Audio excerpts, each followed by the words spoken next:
కూటమి ప్రభుత్వం ఎన్నికల సమయంలో ఇచ్చిన హామీ మేరకు ఉచిత ఇసుక పథకాన్ని పూర్తి స్థాయిలో అమలు చేయాలని కోరుతూ సిపిఎం ఆధ్వర్యంలో భవన నిర్మాణ కార్మికులు నిరసనకు దిగారు. గత 4 రోజులుగా పార్వతీపురం, మన్యం జిల్లా కేంద్రంలో ఈ నిరసనలు కొనసాగుతున్నాయి. ఆందోళనలో భాగంగా శుక్రవారం ఉచిత ఇసుక అందజేయాలని ట్రాక్టర్ యజమానులు, భవన నిర్మాణ కార్మికులు ట్రాక్టర్లతో ర్యాలీ నిర్వహించి నిరసన వ్యక్తం చేశారు.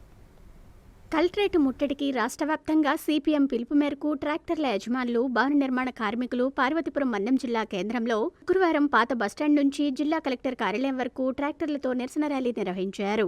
ఈ సందర్భంగా పార్వతీపురం సిపిఎం జిల్లా కార్యదర్శి రెడ్డి వేణు మాట్లాడుతూ, దాదాపు ఇసుక కోసం 2 వైపులా 280 కిలోమీటర్ల దూరంలో మన్యం జిల్లా శివారు ప్రాంతమైన బామిని వెళ్లాల్సి వస్తుందని అన్నారు. బామినిలో ఇసుక నిల్వలు ఏర్పాటు చేయడం వల్ల తమకు గిట్టుబాటు కావటం లేదని, ఏదైనా కూటమి ప్రభుత్వం గత ప్రభుత్వం కన్నా ఉచితంగా ఇసుక సరఫరా చేసి సామాన్యులకు సైతం ఇసుకను అందుబాటులోకి తెస్తామని ఇచ్చిన హామీ నిలబెట్టుకోవాలన్నారు. తక్షణమే స్థానికంగా ఇసుక నిల్వలు ఏర్పాటు చేసి కొనుగోలుదారులకు రవాణా ఖర్చుతో కలిపి సరసమైన ధరలకే ఇసుక అందుబాటులోకి తెచ్చే విధంగా ప్రభుత్వం అధికార యంత్రాంగం చర్యలు చేపట్టాలన్నారు. ఇసుక అందుబాటులో లేని కారణంగా ట్రాక్టర్ యజమానులు, అటు భవన నిర్మాణ కార్మికులు ఉపాధి లేక ఇబ్బందులు ఎదుర్కోవాల్సి వస్తుందని ఆవేదన వ్యక్తం చేశారు. అనంతరం జిల్లా కలెక్టరేట్లో ఉన్న జిల్లా రెవెన్యూ అధికారి కేశవనాయుడికి వినతిపత్రం అందజేశారు.